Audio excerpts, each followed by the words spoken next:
Colossenses capítulo 2, a partir do verso 6 até o versículo 20. Colossenses capítulo 2, do verso 6 ao verso 20, e nós vamos falar um pouquinho a respeito da supremacia da espiritualidade cristã. O que é ser alguém espiritual? O que define alguém como alguém espiritual? Será que é a minha experiência com Deus, algo sobrenatural? Quantas vezes a gente vai em acampamentos de adolescentes? Não sei se você, quando adolescente, ia em acampamento, né? E aí tem o tal do culto da fogueira, e a pessoa fala assim, Deus esteve aqui, porque, arrepiei, né? Aqui arrepiei porque Deus estava aqui, né? Eu senti um frio na barriga, então quer dizer que Deus estava aqui. O que define uma verdadeira espiritualidade? O que define o meu relacionamento com Cristo? É disso que Paulo trata lá em Colossenses a partir do capítulo 2. Antes de ler o texto, eu quero trazer aí a nossa memória alguma coisa do que já foi falado, né? Para a gente relembrar um pouquinho da carta de Colossenses. A carta de Colossenses ela surge da necessidade de combater uma versão incipiente do gnosticismo, também conhecida como religião de mistério. Por que religião de mistério? Porque eles defendiam que nós precisaríamos aí de um conhecimento superior que não era revelado nem sequer aos apóstolos de Cristo para desfrutar de uma verdadeira espiritualidade, para chegarmos a Deus, e basicamente acrescentavam vários afazeres, vários ritos, várias filosofias, experiências, como um complemento à obra de Cristo. É isso que Paulo está combatendo. Essa religião de mistério, o gnosticismo, ele se desenvolve melhor a partir do segundo século, mas já no ano 60, 61, mais ou menos quando essa carta é enviada, a igreja já batalhava com falsos mestres dentro dela, tentando influenciar e atrapalhar o verdadeiro evangelho que um dia salvou aquela igreja. E o pastor daquela igreja, Epáfras, estava extremamente preocupado. Isso motivou a sair de Colosso e ir até Roma buscar o apoio do apóstolo Paulo. E lá, provavelmente por isso, ele também ficou preso. Essa heresia que surgia na igreja, ela se adequava à cultura de Colosso. Então a gente tinha lá os gregos com a filosofia, os judeus com legalismo, com ritos, e tínhamos os frígios, que eram um povo mais místico, mais sobrenaturalista. Então parece que essa heresia ela se adequa perfeitamente à cultura local daquela cidade. Por isso que Paulo ele inicia a carta estabelecendo a sua autoridade, trazendo nomes familiares da confiança dos colossenses. Ele menciona Timóteo ali no versículo 2, ele fala que ele é apóstolo, que ele tem autoridade, porque como a gente vai ver nessa mensagem hoje, Paulo, ele precisa combater uma heresia que vem surgindo de pessoas conhecidas da igreja. Então ele precisa estabelecer a sua autoridade, apresentar quem ele era. Depois dos versos 3 até o 14, nós vimos que os colossenses, eles eram cidadãos do reino de Deus, né?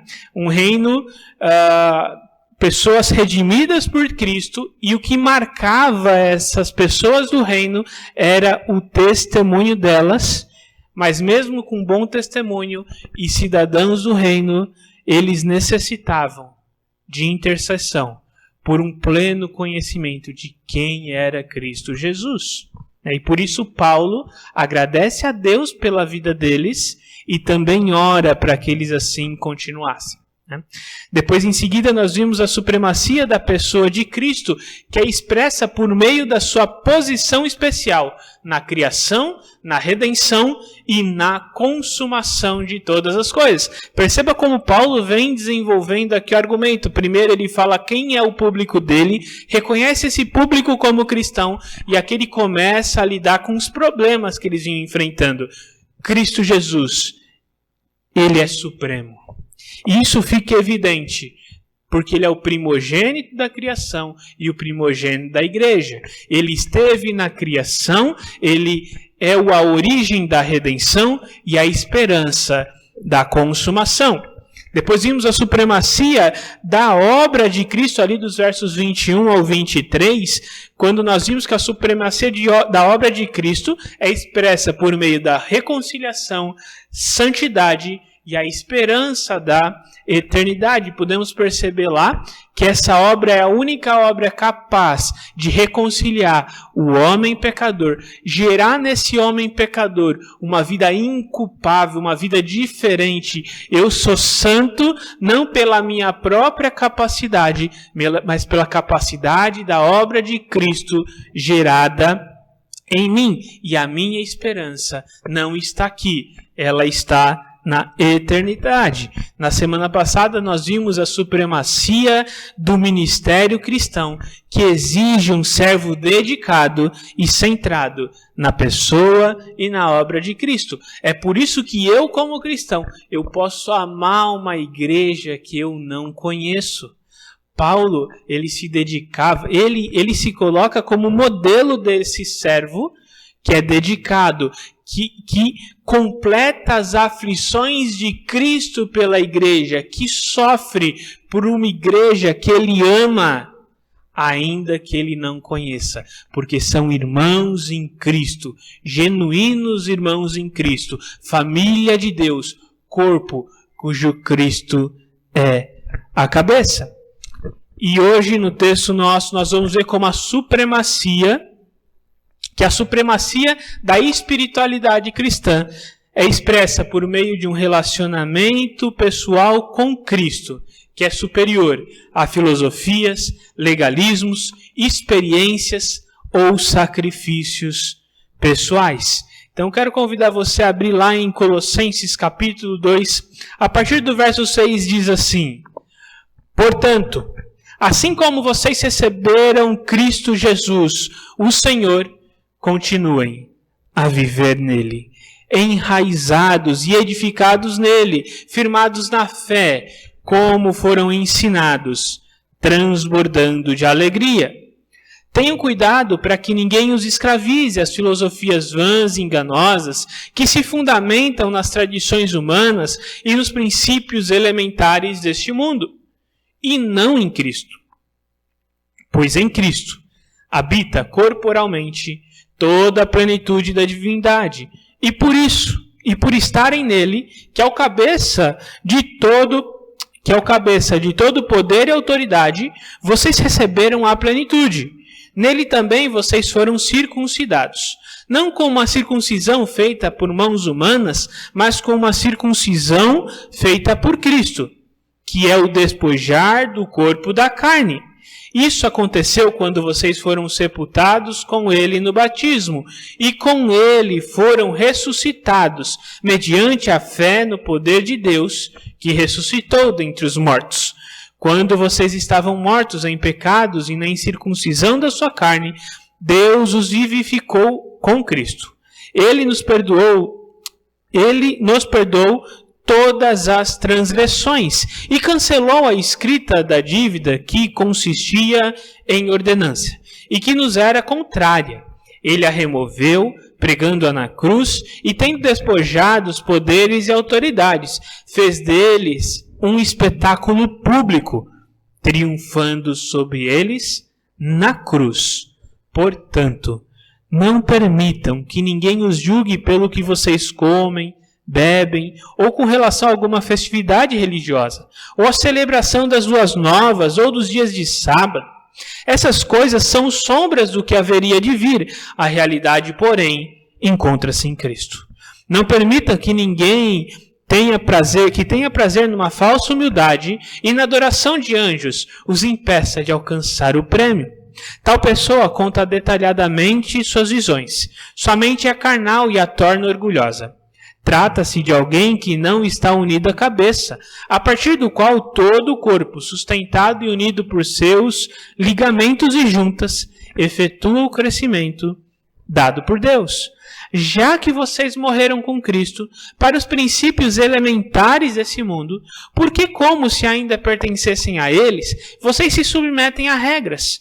Não manuseie, não prove, não toque. Todas essas coisas estão destinadas a perecer pelo uso, pois se baseiam em mandamentos e ensinos humanos. Essas regras têm de fato aparência de sabedoria, com sua pretensa religiosidade, falsa humildade e severidade com o corpo, mas não tem valor algum para refrear os impulsos da carne. Paulo ele inicia esse trecho definindo o que é a verdadeira espiritualidade. Ele demonstra uma espiritualidade, uma religiosidade que é superior a qualquer outra que pudesse se desenvolver, e aqui ele entra em um embate pessoal e específico com os falsos mestres de Colosso. Ele praticamente nomeia cada um dos ensinos que vinham surgindo na cidade de Colosso, e ele fala, olha, isso aqui é falso. Mas antes de eu dizer o que é o falso, eu preciso que vocês entendam o que é essa espiritualidade que é verdadeira, que é genuína, que é pura. O que é essa espiritualidade que é suprema, que é superior a qualquer outro tipo de religiosidade ou outro tipo de espiritualidade? Então ele começa ligando com o que vem antes. Portanto, olha, se vocês são salvos em Cristo, isso a gente vê lá no verso 5, se vocês estão firmes em Cristo, visto que vocês estão firmes em Cristo, então assim como receberam a Cristo Jesus como Senhor, estejam somente nele. Cristo, ele é o maior meio, o melhor meio de uma espiritualidade genuína. Mais do que maior ou melhor, que são comparativos, ele é o único meio. Por isso que eu usei a ideia de que a espiritualidade cristã ela é suprema e não superior, porque superior é comparativo, ele é superior a alguma coisa. Aquilo que é supremo, ele é um superlativo. Ele é supremo a tudo. É uma comparação incomparável. Cristo é supremo. A pessoa de Cristo é suprema porque não tem ninguém igual. A obra de Cristo é suprema porque não tem nenhuma obra semelhante. O ministério cristão é supremo porque ele é derivado de uma pessoa suprema e de uma obra suprema. E a espiritualidade, a religiosidade cristã também é suprema porque ela é derivada da pessoa e da obra de Cristo, que não há comparação. Sendo ela suprema e incomparável, ela não precisa de complementos. O que Paulo está gritando aqui, Cristo Jesus é suficiente para o seu relacionamento pleno com Deus. Aqui Paulo ele lida diretamente com a religião de mistério. O gnosticismo tinha por base, gnosticismo ele deriva aí da palavra grega gnosis, que significa conhecimento, e dizia o seguinte, uma verdadeira espiritualidade, ela depende de um conhecimento que está oculto à maioria das pessoas. Que Paulo está dizendo aqui é o seguinte, não. Cristo Jesus, ele é suficiente. E ele foi revelado. Se a gente olhar do que a gente falou na semana passada, aquilo que estava oculto anteriormente na antiga aliança agora foi plenamente revelado e é suficiente. A verdadeira espiritualidade cristã não tem necessidade de mais nada que não seja o Cristo crucificado, ressurreto e retornando em poder e glória. Cristo Jesus, a esperança da glória. Eu não preciso de mais nada para uma genuína espiritualidade. Essa relação com Cristo, ela não é secreta. Ela é, na verdade, um mistério revelado. Então Paulo fala assim, olha, os gnósticos, eles estão errados. Qualquer grupo que diga, olha, você precisa, além de Cristo, alguma coisa. E alguns chamam essa ideia que há ainda hoje em dia, muitas vezes, do evangelho mais. Cristo, bacana, mas além de Cristo eu também preciso fazer obra social. Além de Cristo, para a sua salvação, eu preciso me vestir de tal jeito. Além de Cristo, para a salvação, eu preciso agir de tal jeito. Além de Cristo, eu preciso orar de tal jeito. Eu preciso passar por determinada experiência. Não! Cristo é suficiente para uma verdadeira espiritualidade, que não é segredo, mas é revelado em Cristo e é uma relação plena por meio da fé. Muitas vezes a simplicidade do Evangelho é o seu maior desafio.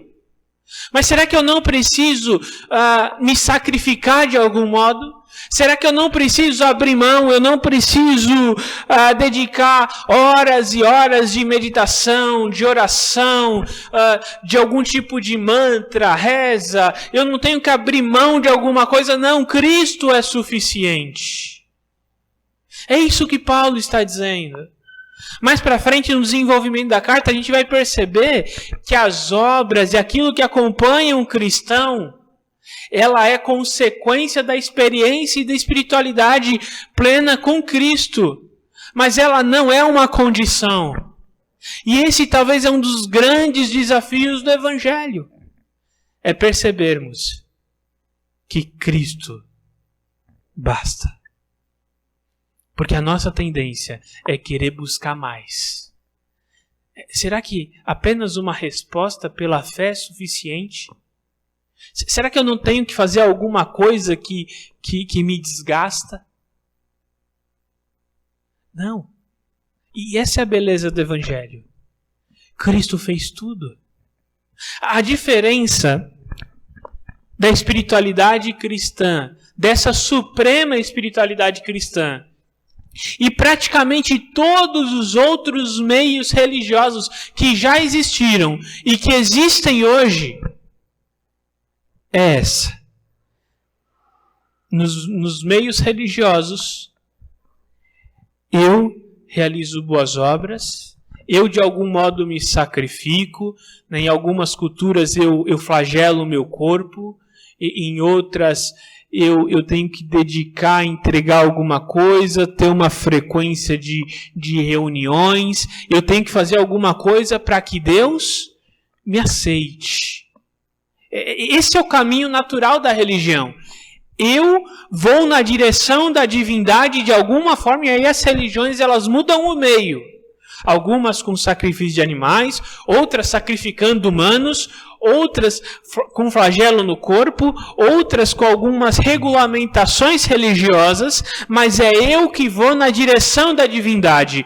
A supremacia da espiritualidade cristã está no caminho contrário, em que Deus se faz carne e vem até o homem e realiza a obra da salvação do início ao fim.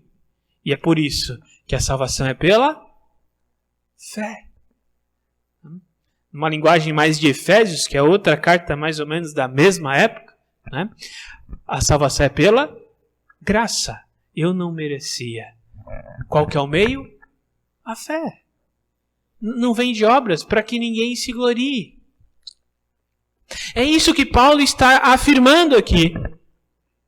É claro que olhando para um problema específico, Cristo é suficiente. E é Ele quem define a verdadeira espiritualidade.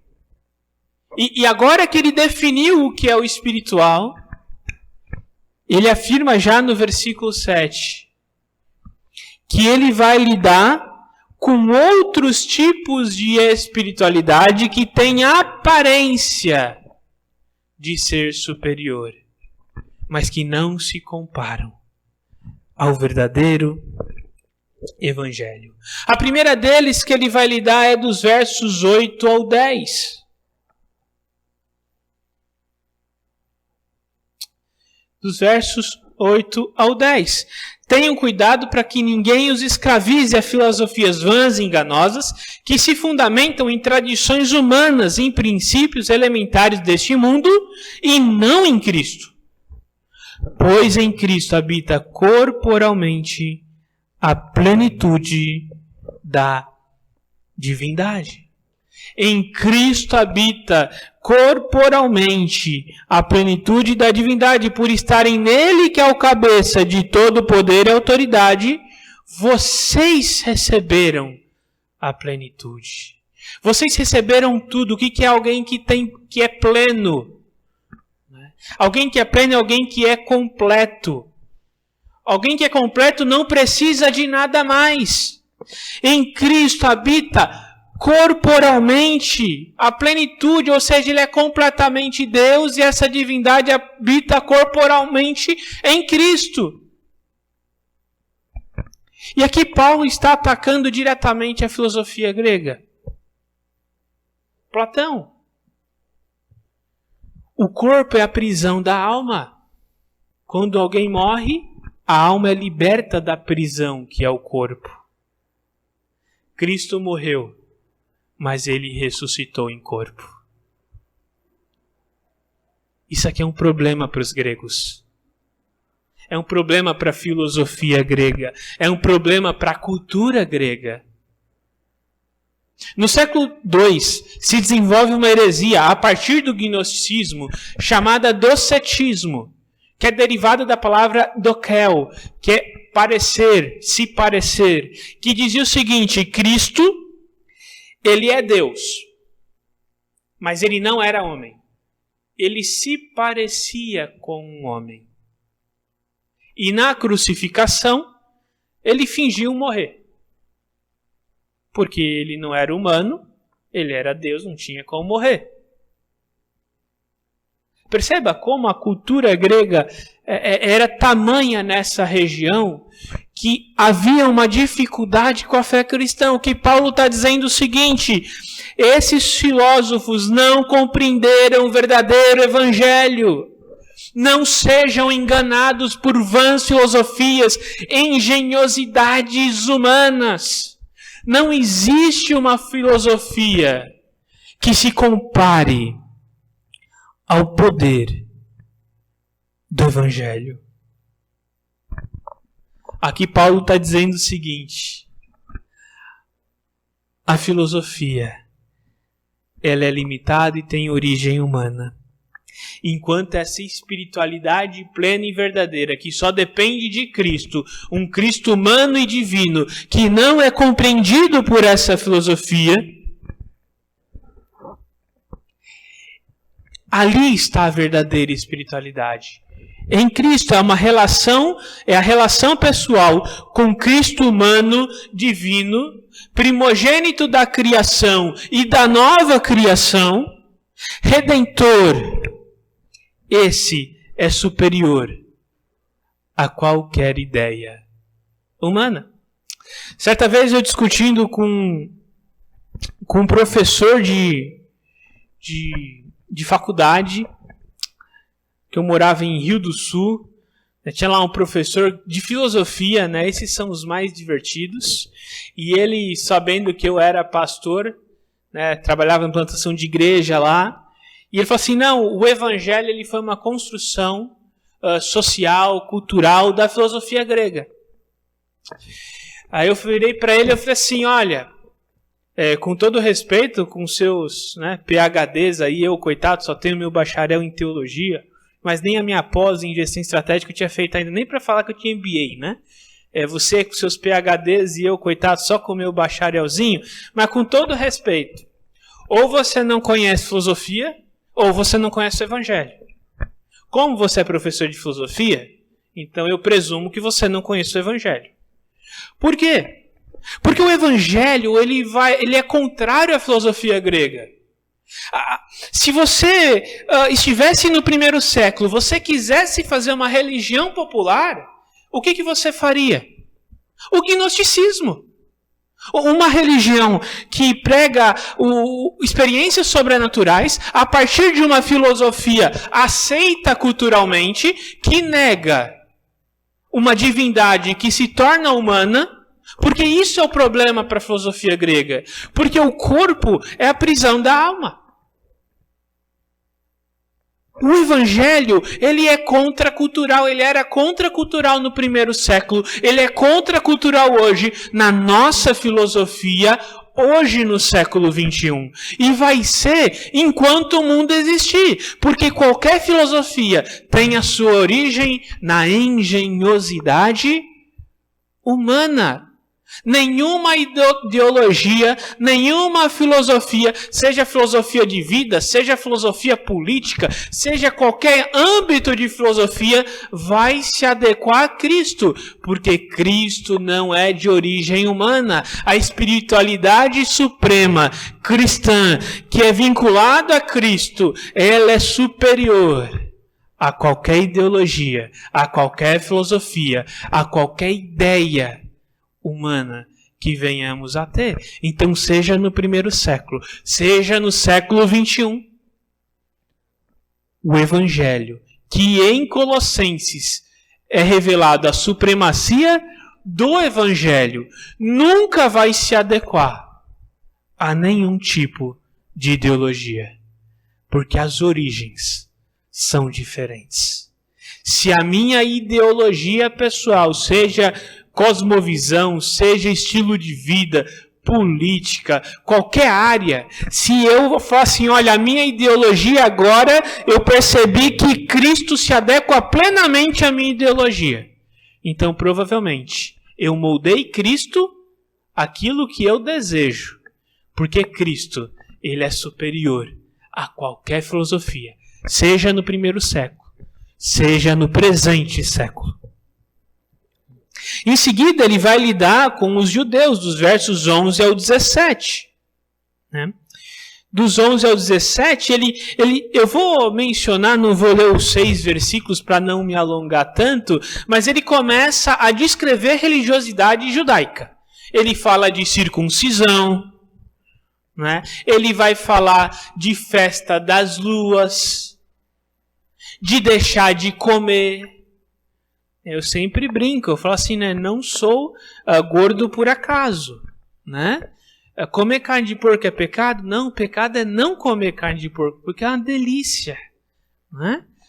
Então ali você tinha os judeus que falavam, olha, para você experimentar essa espiritualidade superior, que está oculta, você precisa deixar de comer determinados alimentos, animais com casco, alguns que voam. Então lembra de toda aquela regulamentação de Levítico? Né? Geralmente nós não lembramos, né? Porque quando a gente lê a Bíblia, o crente geralmente, né, ele lê em Levítico igual universitário faz leitura na faculdade, né? Leitura em V. Viu, né? Você passa aqui em V, volta lá, próxima página. Não é? Se for aquele girão, fulano, ciclano, aí pronto, aí é leitura turbo. Não é? A gente nem consegue falar os nomes direito mesmo, eu vou ficar prestando atenção para quê? Né? Mas lá em Levítico tem uma série de regras de qual animal você pode comer, qual não pode comer, qual é puro e qual é impuro. E Paulo vai dizer o seguinte, olha, essa regulamentação de animais, de comida, de festas, elas eram sombras. O que Paulo está dizendo que Cristo é superior e suficiente, então a minha cultura ou a religiosidade judaica que se fundamentam na antiga aliança são inferiores ao relacionamento com Cristo. Eu, como cristão, tenho uma espiritualidade superior simplesmente por me relacionar pessoalmente com Cristo do que um judeu que não come carne de porco, que não faz nada no sábado, que guarda todas as festas e que foi circuncidado. E é interessante como isso assola os nossos dias hoje. Hoje em dia, você que é crente há bastante tempo, né? O camarada que toca no louvor, o que ele é? Levita. Para mim, levita tem duas possibilidades. Ou o pé dele não está no chão, então ele é um levita. Eu sei, foi horrível, obrigado pela risada educada. A piada foi horrível, eu sei, mas obrigado pela educação. Né? Ou então, ele é descendente de Levi. Eu vi um irmão falou assim, pastor, eu sou levita. Assim, você é circuncidado? Não, Deus me livre, né? Então você não é levita. Você tem que ser descendente da tribo de Levi. Não, eu sou levita porque eu toco. Era um ministério dos levitas. Eu falei assim, então tá bom. Se você é levita, então vou fazer o trabalho completo. Tá? Pega uma bucha, né? Vamos pegar a vassoura, pai, vamos limpar a igreja. Porque o levita ele era responsável pela limpeza do templo. Que é outro problema para a gente, né? Que você tem que ter o templo quase judaico na nossa cultura evangélica moderna. Né? Tem até o tal do Templo de Salomão e outros templos aí gigantescos. E no início da pandemia foi impressionante. Gente chorando no portão de igreja. A nossa espiritualidade não está centrada no templo. A espiritualidade judaica era centrada no templo. A espiritualidade cristã é centrada em Cristo. O culto pode acontecer sem templo. O culto pode acontecer dentro de tumbas, em cidades onde o evangelho é perseguido. E essa espiritualidade é superior ao templo. Isso assola os nossos dias. Um dia eu fui num culto, aqui na entrada, no lugar do púlpito, tinha a Arca da Aliança. Umas trombetas nas laterais. Eu falei assim, gente, eu acho que eu não peguei o kippá na entrada. Porque não é possível, eu acho que eu estou numa sinagoga. Não! O evangelho é superior a esses ritos, costumes, legalismos. E Paulo começa a lidar com aquele item de maior estima da fé judaica. A circuncisão. Porque havia um grupo que falava, olha, para você expressar a sua fé, a sua espiritualidade de forma genuína, você precisa ser circuncidado. Paulo diz, nós já fomos circuncidados. Mas não é uma circuncisão na carne. O que é a circuncisão de acordo com Paulo nesse texto? A circuncisão, ele é um coração transformado por Cristo Jesus, que é revelado no batismo, quando somos sepultados para o mundo e vivemos para Cristo. Aqui Paulo não está dizendo que o batismo é uma nova circuncisão, como alguns grupos cristãos defendem. Não. Por isso que nós não batizamos crianças. Alguns grupos cristãos, assim como você circuncidava um bebê, e esse estava na nova aliança, agora eles batizam um bebê, porque essa é a nova circuncisão, e usam esse texto para isso. Não é isso que Paulo está falando. O que Paulo está dizendo é o seguinte, na conversão, Cristo Jesus circuncidou o meu e o seu coração, e o Espírito de Deus habita em nós com o coração circuncidado. Um coração transformado, que é uma transformação verdadeira de vida, uma libertação genuína por meio da obra do Cristo Supremo, por meio de uma obra suprema que não depende de um rito, mas é uma relação verdadeira com Cristo. Assim, a circuncisão do coração, ela é superior à circuncisão na carne, porque ela é feita por Cristo e ela é feita no coração. E essa obra, ela é tão poderosa que chega ao ponto de expor à vergonha espíritos malignos publicamente. Porque Cristo triunfou sobre a morte e transformou corações. De algum modo, poderes e autoridades espirituais, anjos caídos, são envergonhados por essa obra transformadora e poderosa. Ele continua o argumento, olha, eles falam que vocês não podem comer ou beber, que vocês precisam de determinadas festas, que vocês precisam guardar dias. Ele está lidando diretamente com a religião judaica. E ele diz o seguinte, olha, isso tudo era sombra. Uma linguagem muito parecida com a linguagem de Hebreus. Isso tudo era sombra, mas Cristo é a realidade. Por que eu não preciso mais deixar de comer carne de porco? No meu caso, talvez isso até seria bom, né, para entrar um pouquinho em forma. Né? Mas por que nós cristãos não precisamos? Porque essa abstinência, evitar essa comida, já exerceu o seu papel, quando olhava para o povo judeu como um povo separado dos outros povos. Quando eles guardavam o sábado, o dia do descanso de Deus, isso já mostrava que ele era um povo diferente. Exerceu o seu papel no tempo certo. As festas, elas vão lembrando etapas da história da redenção, que começa com o povo judaico. Mas isso tudo era sombra, a sombra que apontava para o Messias. O tabernáculo apontava para o Messias. Agora eu não preciso mais de tabernáculo, porque eu já tenho Cristo Jesus. O tabernáculo mostrava, Deus habita no meio do seu povo. Jesus, ele habita no meio do seu povo. Eu não preciso mais do tabernáculo para saber, para me lembrar que Deus habita no meio do povo. Porque Cristo já o faz. Eu não preciso me lembrar de deixar de comer algo ou guardar tal dia para me lembrar que eu sou um povo diferente, povo de Deus, porque Cristo Jesus já realizou uma obra suprema e se eu me submeto a essa obra, eu vou ser diferente aonde Deus me colocar, porque essa obra atua em mim.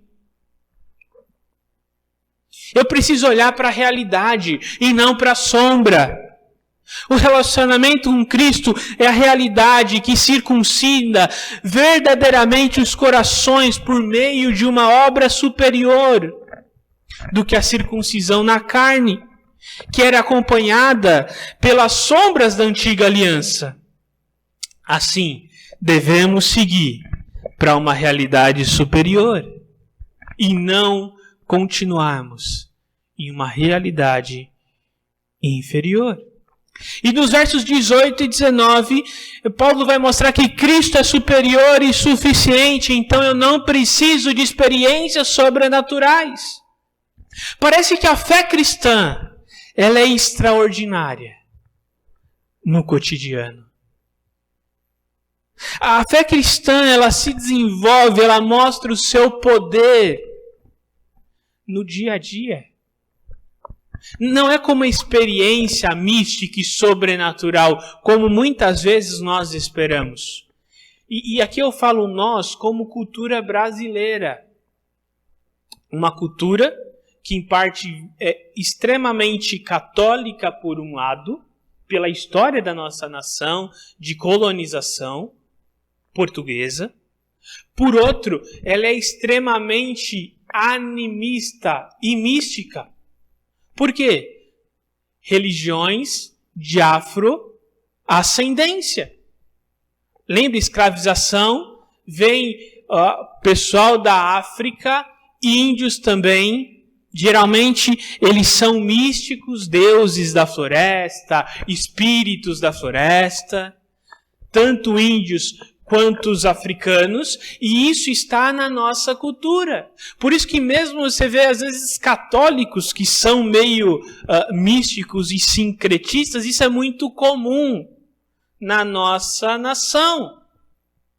Então isso está incrustado na nossa cultura. Por isso que eu passo por um culto e eu falo, Deus agiu nesse culto, porque arrepiei.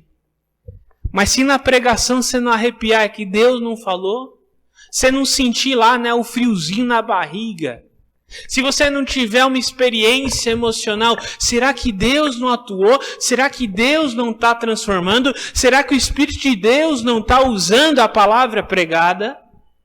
É com isso que ele está lidando. E ele falou assim, olha, há pessoas que dizem que têm visões de anjos. Eu não preciso de visões de anjos, eu tenho Cristo crucificado, ressurreto e que retornará.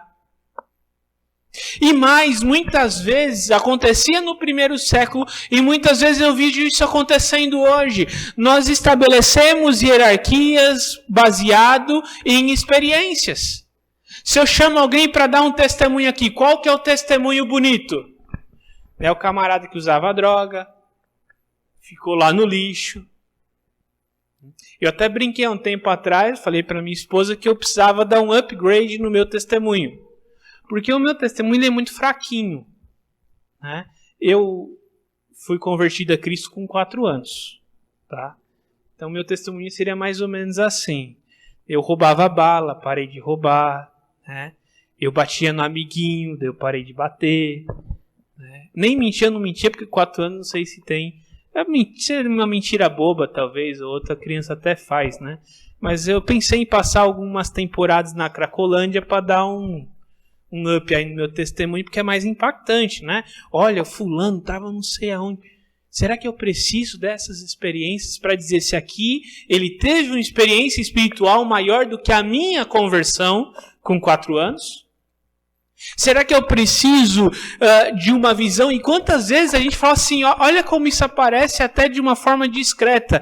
Eu vou chamar fulano para ele orar, porque aquele irmão, quando ora,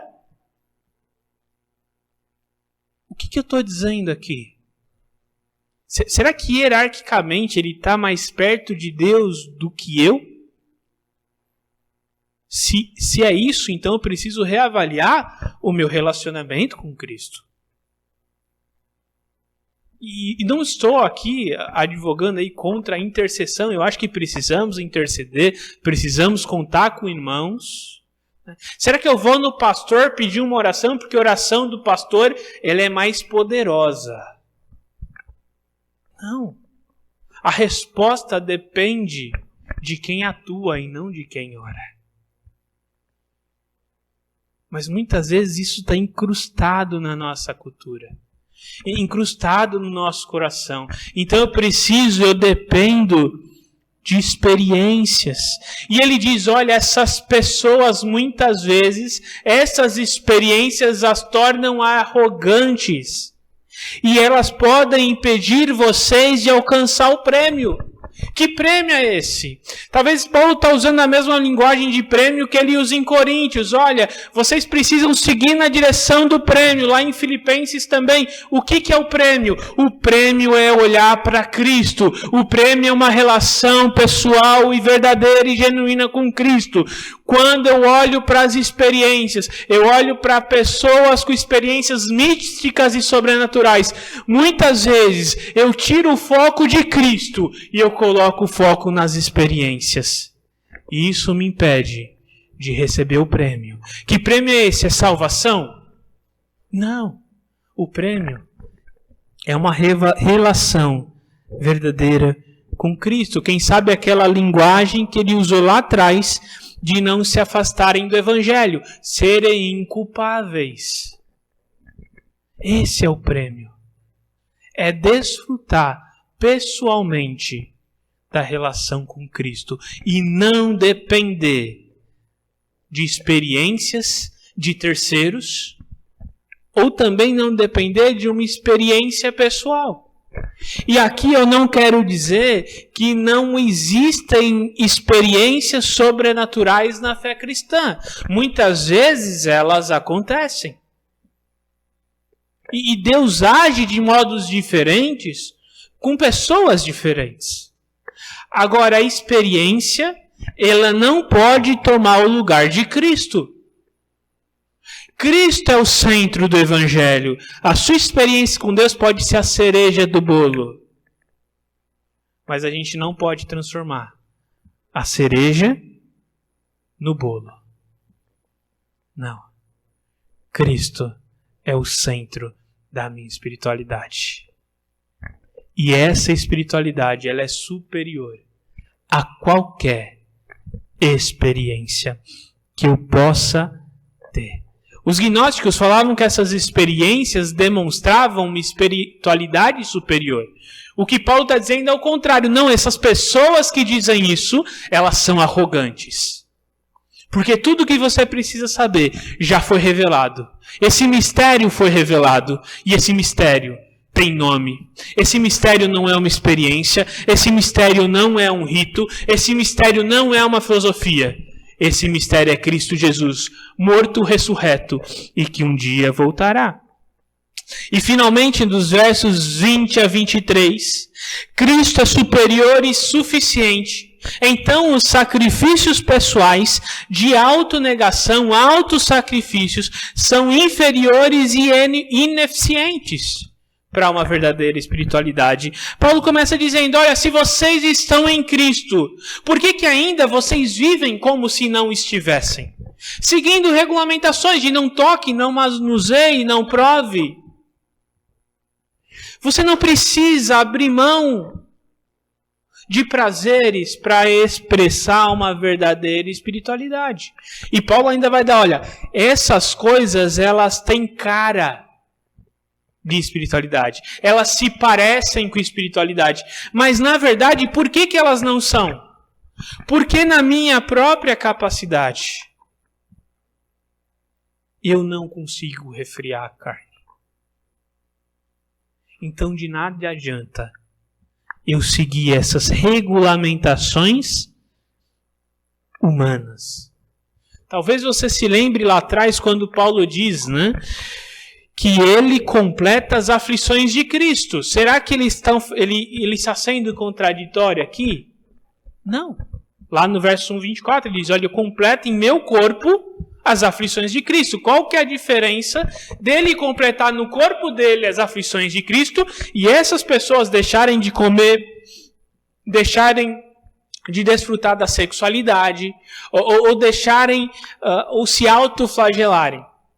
A diferença é que Paulo diz o seguinte, olha, pelo poder de Cristo atuando em mim, eu completo as aflições de Cristo para plantar igrejas, para apoiar a igreja, para pregar o evangelho, e muitas vezes eu sou açoitado, eu apanho, e eu uso esses sofrimentos, eu desfruto desses sofrimentos com alegria, porque de alguma forma Cristo Jesus está sendo moldado na sua igreja e eu tenho o privilégio de ser a ferramenta.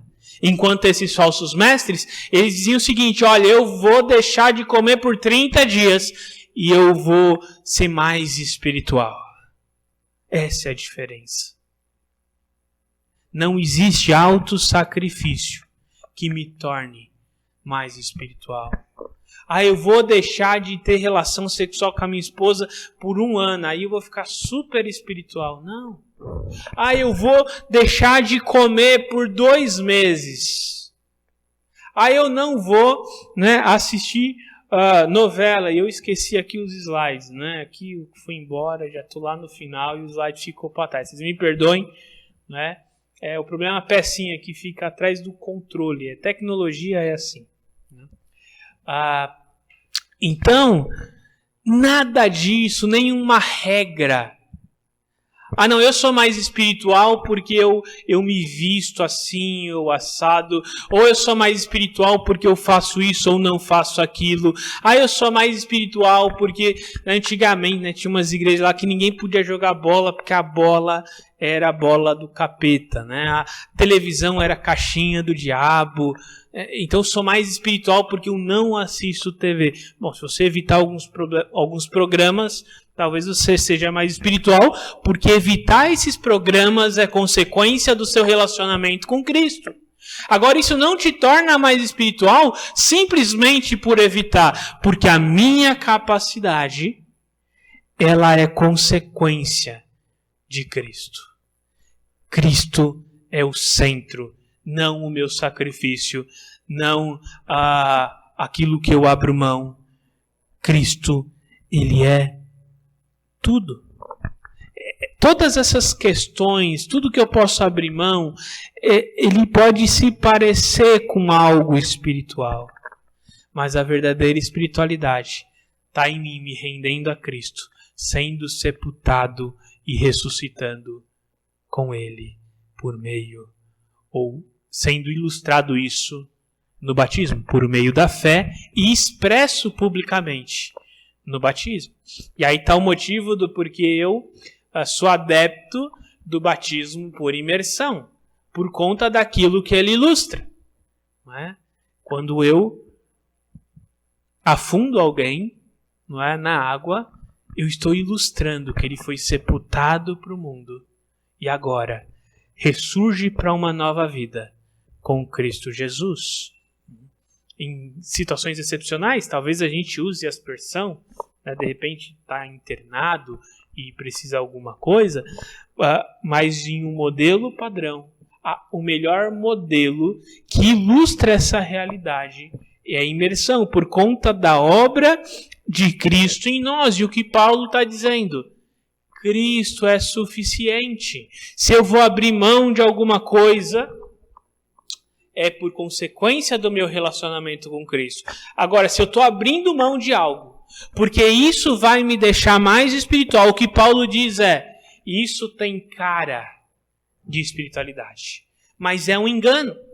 Por que é um engano? Porque a minha dedicação, a minha intenção de não tocar, não manusear, não fazer, ela não é capaz de refrear os impulsos da carne. Mas Cristo Jesus, morto e ressurreto, esse sim pode transformar o meu coração e me capacitar a viver uma vida em santidade. E essa é a verdadeira espiritualidade. É quando, por meio do relacionamento com Cristo, Cristo é moldado em mim e eu sigo um caminho de santidade. A espiritualidade cristã, ela depende somente de Cristo. E ela é plena e suficiente. Ela não precisa de nada mais. Independente da filosofia humana, política, ideológica, estilo de vida ou social, o relacionamento com Cristo é suficiente. E a filosofia é ineficiente. Eu preciso de Cristo e nada mais. É saudável estudarmos filosofia e desenvolvermos uma filosofia. Tá? Isso tudo é saudável. De repente você tem uma filosofia de vida, você tem uma cosmovisão, você tem uma filosofia política, mas nenhuma delas vai se adequar perfeitamente a um Cristo supremo. Porque qualquer filosofia tem a sua origem humana. Eu posso ter uma visão política bem definida. E essa é uma preocupação minha como pastor e que vai aumentando progressivamente até chegarmos às eleições. E prometem ser eleições bem divididas e talvez até polêmicas. Não é? Independente da sua posição política, é importante eu ter posição. De repente eu sou mais estadista, ou eu sou mais liberal, ou eu sou progressista, ou conservador, ou eu sou libertário, eu sou anarquista, não sei. É saudável eu ter uma posição política bem definida? Sim, mas o que eu preciso entender? Que nenhuma posição política ela se adequa plenamente em Cristo.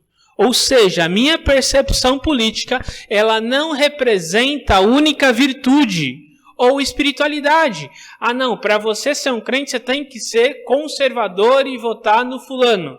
Não, para você ser um crente, você tem que ser de esquerda e ter um papel social. Não, para você ser um... Não. Nenhuma posição política expressa o cristianismo como um todo, seja mais estadista ou menos estadista. Porque Cristo, ele está muito além disso. Eu li um post essa semana que me impactou, né? Ele dizia assim, ó, se você vai votar no Lula, você continua sendo meu amigo. Se você vai votar no Bolsonaro, você continua sendo meu amigo, porque eu não escolho amizade por causa de político. Né? Eu acho que precisamos lembrar um pouquinho disso. Quantas brigas a gente vê hoje em dia, né? Por conta de políticos. Eu gostava da época que eu era criança, que todos os políticos eram ladrões, né? Hoje agora já não está mais tanto assim, né? Mas a gente precisa lembrar que Cristo é superior a tudo isso, a qualquer tipo de filosofia humana. Aspectos culturais não definem a espiritualidade. De repente, se eu venho de uma cultura que para ir para a igreja tem que estar de camisa e jeans, e esse é o meu caso, né? A gente tinha a roupa de ir para a igreja, né? A roupa de ficar em casa, e a roupa de brincar, e a roupa de ir para a escola. Então a gente tinha uma roupa, ai de mim, da adolescente, se fosse de bermuda para a igreja. Né? Acho que minha mãe, eu acho que ela não vai assistir essa pregação, então eu vou falar. Ela ia pegar a cinta e me dar na altura aqui da perna para deixar a marca. Né? Você quer mostrar a perna na igreja? Então vai mostrar o vergão, né? Porque não usa bermuda na igreja. E aparece alguém de bermuda na igreja. Talvez na minha percepção do que é um crente, esse cara aí é um carnal. Onde já se viu? Não. Isso é a minha cultura. Essa é a minha expectativa. Eu preciso ter cuidado com isso, porque senão eu vou cair no legalismo. Talvez não um legalismo judaico, mas de certa forma parecido. Olha, para ser crente tem que ter determinado penteado. Para ser crente tem que se vestir de determinada forma. Para ser crente tem que falar de determinada forma. Sabe o que a gente constrói quando a gente foca nisso? Nós construímos muitas vezes pessoas hipócritas que vêm na igreja naquele modelo, mas no dia a dia das suas vidas elas não são crentes. Não. Então nós temos que ter cuidado com aspectos culturais. E toda igreja tem a sua cultura, as suas tradições, independente de que igreja seja. Eu preciso separar espiritualidade cristã, que depende de um relacionamento pleno com Cristo, das minhas expectativas sociais e culturais. Olha, se é crente tem que fazer isso. Não necessariamente. A minha roupa, estilo musical ou qualquer outra característica cultural não depende da minha espiritualidade. Eu gosto de metal. Não é por isso que eu vou falar para a gente tocar um metal gospel aqui na igreja. Talvez o Douglas ia ter um pouquinho de dificuldade para fazer um pouco gutural, não é? Que é uma técnica já mais avançada. Né? Ah, não, se você ouvir rock é do capeta, é do diabo. Crente mesmo tem que ouvir, é só pop worship. Aquelas músicas que você levanta a mão, fecha o olho, sabe? Se não for isso, não é de crente. Não, meus irmãos. Não é a minha preferência pessoal, muitas vezes, que define a minha espiritualidade. Experiências sobrenaturais não classificam a hierarquia espiritual. Alguém não é mais ou menos espiritual por conta das suas experiências. Sacrifícios pessoais, por mais duros que sejam, não implicam em espiritualidade. Por quê? Porque o sacrifício de Cristo é suficiente. A espiritualidade cristã, ela gera santidade e gera um estilo de vida, sacrifícios, mas a espiritualidade ela é consequência do meu relacionamento com Cristo e não uma condição. O relacionamento com Cristo no dia a dia é poderoso e superior a qualquer filosofia, experiência, cultura ou sacrifício. Afinal, Cristo é supremo e o seu sacrifício incomparável. Esse é o poder do Evangelho. Ele age de forma sobrenatural no nosso dia a dia. Eu fiquei impressionado, acabamos aí, estamos chegando aí na igreja, né? Como vamos mudar? Todo mundo da igreja perguntando, precisa de ajuda, precisa que faz isso, faz aquilo. Isso é Deus agindo no dia a dia. Alguém pegou Covid, vamos fazer comida, vamos nos mobilizar. Fulano está grávida, vamos ajudar com o filho que é menor ali. Vamos fazer tudo o que precisa. Isso são experiências sobrenaturais no dia a dia que nenhum arrepio pode superar. É quando Cristo, moldado em nós, nos ajuda a apoiar pessoas que estão próximas de nós. É por isso que a supremacia... E aqui eu pulei coisa aqui, tá? Essas irmãos me perdoem, tá? A supremacia da espiritualidade cristã é expressa por meio do relacionamento com Cristo, que é superior à filosofia, legalismo, experiências ou sacrifícios. A supremacia da espiritualidade cristã é expressa por meio do relacionamento com Cristo, que é superior à filosofia, legalismo, experiências ou sacrifícios. E que eu gostaria de deixar aqui alguns desafios para os irmãos aí durante a semana. Vocês aí, quem está anotando pode anotar, quem não está anotando se esforça para decorar, não é?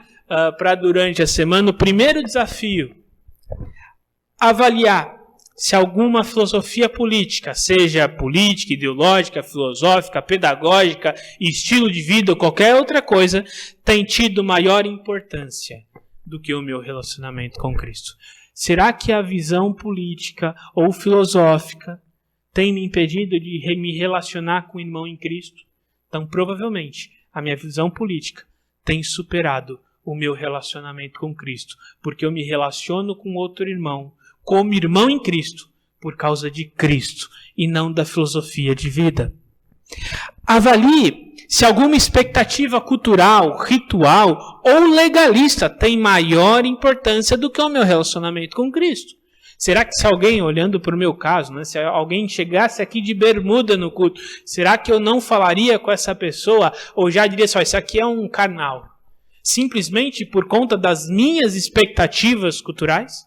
Será que a minha cultura, os rituais que eu estou acostumado, de repente se eu mudar alguma coisa na ordem de culto, eu vou dizer, não, esse culto foi mais ou menos, porque a ordem de culto é assim, começa com salmo, tem 3 louvores, pregação, oração e depois os avisos depois do culto. Se eu mudar qualquer coisa aqui, o meu rito do culto, não, então no culto não é bom.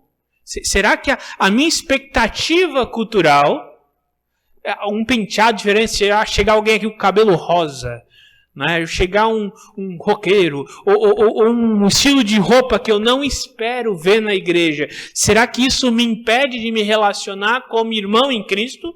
Então talvez a minha expectativa cultural ela é superior ao valor que eu estou dando para o relacionamento com Cristo de uma verdadeira espiritualidade.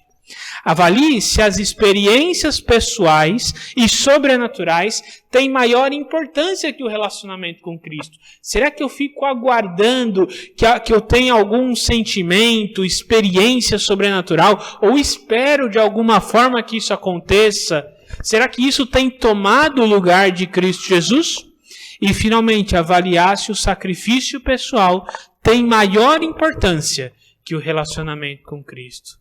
Será que eu fico pensando, olha, eu preciso jejuar 6 vezes na semana para ser espiritual?